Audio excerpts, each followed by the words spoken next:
Choram os meus olhos com wasabi. Sim. Olha, bem bom. Vem trazer wasabi para fazermos uma aposta de outros 5 euros e se esfregares.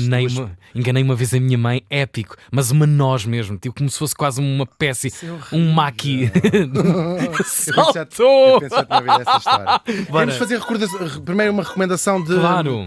Natal. Comprem. Temos a rubrica Vamos Todos Morrer. Tem um livro novo, chama-se Vamos Todos Morrer. Outra vez, tem 100 mortos daqueles que trazemos aqui todos os dias e pensamos que é um belíssimo presente de Natal. Lindo livro mesmo, pessoal. Lindo livro. É mesmo, é verdade. E com um pack completo, o Vanderding. Textos, aquilo que vê, as imagens, tudo. E tem aqui também as citações As vozes. dos colegas. Exatamente. Para já, e Vamos já estamos ouvir. aqui com a banda sonora adequada, porque a semana começa. sonoria. Novo morto Novo sempre. morto. Traga um morto muito fascinante. Neste dia, em 1642, morria em Paris. Oi. Isso nem é morrer, meu Isso amigo. não é morrer, isso é ir para o É céu. só. Morreu aos 57 anos e falo do cardeal Richelieu. Richelieu. É um bocadinho Michelense. Richelieu. Ah, Richelieu. Pá, isso é errado. Só tu é que me fazes. Porque ele não se... Armand Duplessis, também é um bocado açoriano. Agora já está melhor. Tá. Richelieu era lá o título da família. Ele nasceu em 1585, também em Paris, numa família da pequena nobreza. A pequena nobreza é uma Começa coisa assim com vergonha de ser rico, não é? É assim, Sim, é são- uma pequena nobreza. Geralmente chama-se a assim. pequena nobreza não titulada, por exemplo. Não eram condes, nem marqueses, nem duques, de coisa rigorosa. Mas tinha umas coisinhas, uma gente. Sim, já era assim uma gente. já tinha carro na altura. No século, desde o 16. século XVI, exatamente. Bom, ele foi uma criança muito doente. Aliás, foi acometido de uma saúde frágil durante toda a vida. Credo. Olha, Onde é que isto isto vai durou muito, parar? meio século. Verdade, 57 anos. Bom, vamos lá ver. Agora, claro, ele vai fazer tantas coisas na vida que é aquilo que se pode dizer que a mãe, se fosse viva hoje, diria aquilo que dizem as nossas mães todas, que é: mas para isso já não estás doente. Ele era uma criança muito doente. Muito giro. Ele de volta. Justiça.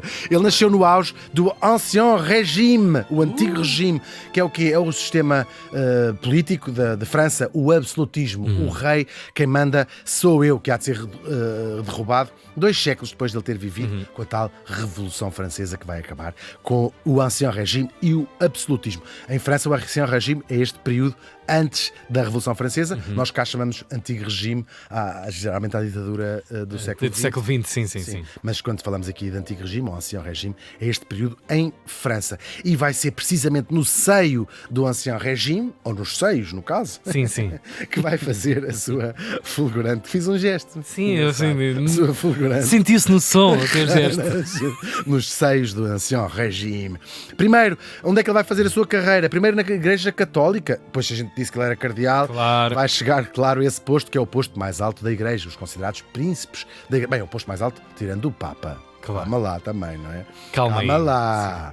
E depois, e sobretudo, na política. É muito intrincada a sua escalada, mas ele acaba por ser o homem mais poderoso de França depois do rei. Era o primeiro-ministro de Estado. Eu não queria dizer equivalente ao Marquês de Pombal, porque o Marquês de Pombal viveu tanto tempo depois dele. E talvez Mas até mandasse mais essa que o próprio Dom figura. José, não é? Sim, exatamente. Mas este era, de facto, um homem poderosíssimo do rei Luís XIII. O seu longo consulado como primeiro-ministro do nosso Richelieu vai durar quase 20 anos, daí ele morreu no seu posto, e vai ser marcado por várias coisas. Lutas entre católicos e protestantes franceses, portanto, andavam ali à disputa. O norte da Europa já tinha sido tomado pelos protestantes também. A Inglaterra também, como sabemos, o anglicismo, portanto, é outro tipo de protestantismo. E a França andava ali a decidir para que lado é que pendia. A família real era, de facto, católica. Isto tudo no rescaldo, quando ele nasce, já tinham acabado as guerras da religião que ocuparam ali quase todo o século, metade do século XVI em França, a primeira metade. E morrem 4 milhões de pessoas, ou perto disso, nessas guerras, entre um lado e outro, os católicos e os protestantes. Chamavam-se aos protestantes huguenotes, talvez já tenham ouvido falar deste nome. Huguenotes, era como se chamavam. Agora, tinha acabado essa guerra, mas eles continuavam a levantar cabelo. A coisa ali a borbulhar. A borbulhar, sim.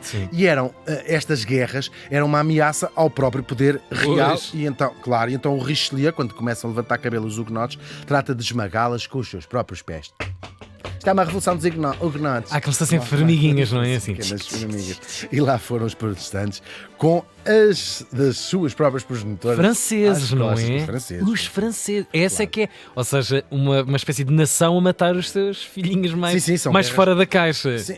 Sim, há muitos franceses, mas também muita gente que vinha refugiada de outros protestantes que vinham de outros países. Mas sim, ok. eram Claro, nacionais sim, franceses, sim. claro. Mas ele vai-se lançar, horror. o Richelieu, na verdadeira consolidação do poder. Como é que isto se faz? Diminui-se o poder da nobreza. França era um sítio que vinha herdado, agora era um reino único, mas vinha da formação de muitos ducados, condados, e esses senhores feudais mantinham ainda um poder enorme, tinham exércitos, não era só o rei, tinham Sim, exércitos, cobravam os seus impostos, portanto havia ali sempre essa ameaça e ele vai consolidar, ele e outros sítios da Europa também. Fecha ainda mais a torneira de poder para cada uma Poder dessas sobre ele. partes. Exatamente, portanto, os nobres iam perdendo cada vez mais o seu poder. O zénite desta consolidação do poder real vai-se dar no reinado do seu filho, o celebérrimo Luís XIV. Olha quem, rapaz conhecido. Mesmo. É dele a frase: o Estado sou eu, l'état c'est moi, que significava precisamente isto. Fala de duas maneiras. Primeiro, constrói o Palácio de Versailles, onde toda a corte veio de lá dos vários sítios de onde eles eram para ali. Estás a perceber? Sim. Desmantelaram os seus exércitos. Metê-los lá debaixo do olho, ali. E uma vida completamente ociosa. Claro. Deixaram de ter deixaram de ter poder local. E depois, outra coisa muito inteligente também, a alta aristocracia era quem ocupava os lugares da administração pública. O ministro da Fazenda, o ministro disto, o ministro daquilo, vamos chamar-lhe ministros. Claro. E ele substitui isso pela pequena nobreza, ou seja, gente que não tem outro tipo de poder senão aquele, e portanto vai o rei é que manda ali naquilo tudo. Rato. Ratésimo. Agora, claro que isto tudo, o enorme poder que o cardeal Richelieu vai conseguir amealhar, lhe vai trazer muitos inimigos. Porque a arquitetura é do menino, não é? Sim, uma grande parte dessa arquitetura toda. Sim, e de Vem da levar, cabeça levar aqui em do- prática, sim, Pois. exatamente mesmo. Agora, claro, sobretudo entre a aristocracia, odiavam, não é? Uma grande parte da Pois, da imagina. odiavam. Fizeram tentativas de matá-lo, houve milhões. Fazer-lhe a folha literalmente, às vezes sem ser literalmente, porque nós imaginamos a corte francesa, aqueles, sabes, Sim, as sim. conspirações, Claro. E então, Envenenar um fazão e entregar-lhe a comidinha para ver tal e se ele qual, batia a tal e- bota. Mas nem sequer era isso, era o que eles faziam era envenenar a amante do rei para parecer que era ele. culpa, Isto era atribuir sempre- coisa- Claro, aquilo dá filmes Ok, incríveis ok, à corte ok. francesa. E então o que eles tentavam fazer era que ele perdesse o favor do rei, como se diz, ficasse mal visto aos olhos do rei. Claro. Mas ele conseguiu se safar sempre entre os intervalos da chuva e continua lá a ser a menina dos olhos do Luís XIII. Ele foi também um importantíssimo patrono das artes. É ele quem funda a Academia Francesa e outras porcarias piores ainda que a Academia Francesa. Já nos 1600, já. Sim, 1600, no Uau. início dos 1600, é verdade. Incrível. A Academia Francesa, para quem não sabe, é a academia que distingue os maiores vultos das letras, artes e ciências, que serve para preservar a língua francesa no mundo. Olha, esforcem-se, já ninguém fala francês hoje em Pois. dia. X. X. Mas claro, ele vai ficar sobretudo famoso e chega até hoje o seu nome como o vilão da obra de Alexandre Dumas, Os Três Mosqueteiros, de 1844, ou seja, 200 anos depois de ele ter nascido. O Dumas vai escolhê-lo para ser o vilão. Porquê é que vai escolher uma figura com 200 anos? É muito fácil. Ainda estava na memória coletiva, seria? Estava, e ele, Sim, mas ele ajuda desse- também Claro, a carregar ainda reforçar, mais, Claro, para ser o inimigo mortal de D'Artagnan, Athos, Porthos e Aramis. Ih, que saudades, estás-me a Claro, dar. ele, noutros romances dele, também faz isso. É uma forma de expor os abusos do Ancien Régime. Estávamos a viver em 1844, a Revolução Francesa tinha sido há 4 décadas, né? Há 40 Claro. e poucos anos. Portanto, ainda era tudo muito. Como em Portugal, nós sabemos que de vez em quando aparecem aí umas pessoas a dizer o que faz cá falta é um Luís XIII ou um cardeal Richelieu em cada esquina, não é? E tal e qual. E ele, como era um fervoroso republicano, nessa onda nostálgica, fazia nos seus romances, estão a ver? O Richelieu, que era o malvado das suas Claro. obras, era assim antigamente que era o Ancien Régime. E Inteligentíssimo. é mesmo, esperto. E depois, aqui já mais para as nossas gerações, pelo menos para a minha, não sei se a do Tiago também. Sim, sei para onde é que vais De agora. vilão do Alexandre Dumas passa a vilão da sua adaptação para os desenhos animais e para o mundo canino, como o terrível e temível Richelieu. E aí sim, moscão-teiros. Os mosconteiros, estamos a ouvir A banda sonora é incrível.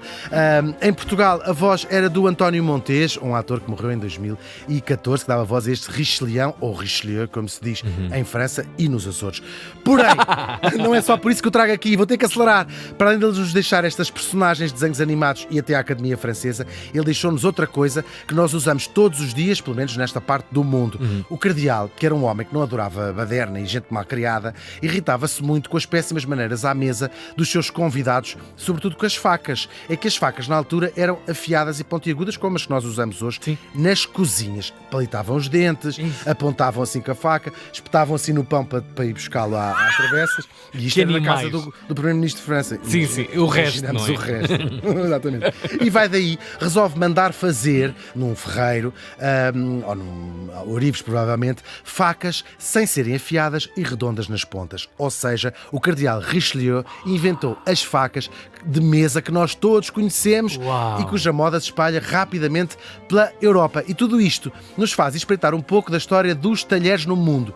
Nós sabemos que os talheres, como nós usamos aqui no Ocidente, não são universais, não é? Há muitas partes do mundo não usam sequer talheres. Quem viaja pela Índia, por exemplo, algumas partes do Maghreb, as pessoas comem de facto com as... Não, no Maghreb não com as mãos, com a mão esquerda e às vezes ajudada por pão, etc. Noutros países asiáticos, por exemplo, come-se com os famosos pauzinhos, que na China se chamam kuaisi e no Japão se chamam hashi. Confirmas isto tudo? Certíssimo. Estou a dizer. Agora...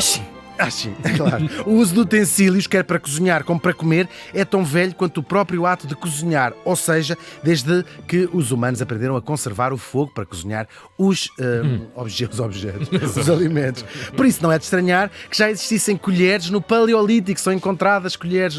Bem, antes disso até as pedras para servirem para cortar as coisas, claro. Eram feitas quer de conchas, quer de madeira, estas colheres. Aliás, é a própria língua que nos mostra de que eram feitas nos diferentes lugares do mundo. Colher vem do grego kolkia, que significa concha. Portanto, percebemos que eram feitas de concha. E spoon vem de uma palavra anglo-saxónica que significa lasca de madeira. E assim percebemos de que eram feitas as colheres de um lado. E até fascinante isto mesmo. Idade Média. Os ricos começam a usar as tais colheres em metais preciosos, ouro, prata, e depois vai-se espalhando para a outra classe social, para o povo, em metais mais correntes que também vão começando a aparecer. Depois temos a faca. Também existe desde a pré-história. Como sabemos, para além de ser usada para cozinhar e para comer, era também uma arma, porque era afiada. Isto até chegar ao nosso cardeal Richelieu. O fato mais recente deles todos, o novinho nesta história toda, o garfo. Nós sabemos que os egípcios, os gregos e os romanos usavam com 2 dentes, mas apenas para cozinhar, não usavam para comer. Esta prática nasce mais para o Oriente, entre as elites do Médio Oriente, claro, e do Império Bizantino, ou seja, da atual Turquia. E chega à Europa com um enorme escândalo garfo, quando uma princesa bizantina, turca, portanto, casa com o filho do Doge de Veneza, que é uma zona ali perto, não é? E estamos no século XI, há 1000 anos, portanto. Não é nada, não é? Que só colheres desde a pré-história. Claro. Agora, ela para a festa de casamento trouxe aquilo que já se usava entre a elite bizantina, que era um garfo em ouro.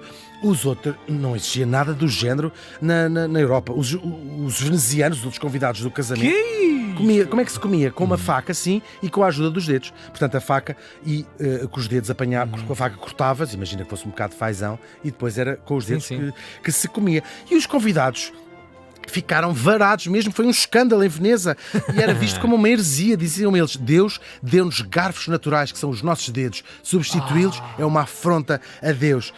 A princesa morre de peste uns anos depois de casar e até lhe disseram, os padres todos, disseram todos, estão a ver? Castigo divino, peste a porca, causa do maldito garfo. Foram precisos mais uns séculos para que o garfo tornasse comum, ali também na zona de Itália. Depois de Itália, seguiram para a França através de mais um casamento. Catarina de Médicis com o rei Henrique II, precisamente os pais do Luís XIII, de quem falávamos aqui. E daí, lentamente, vai fazendo o caminho para o resto da Europa.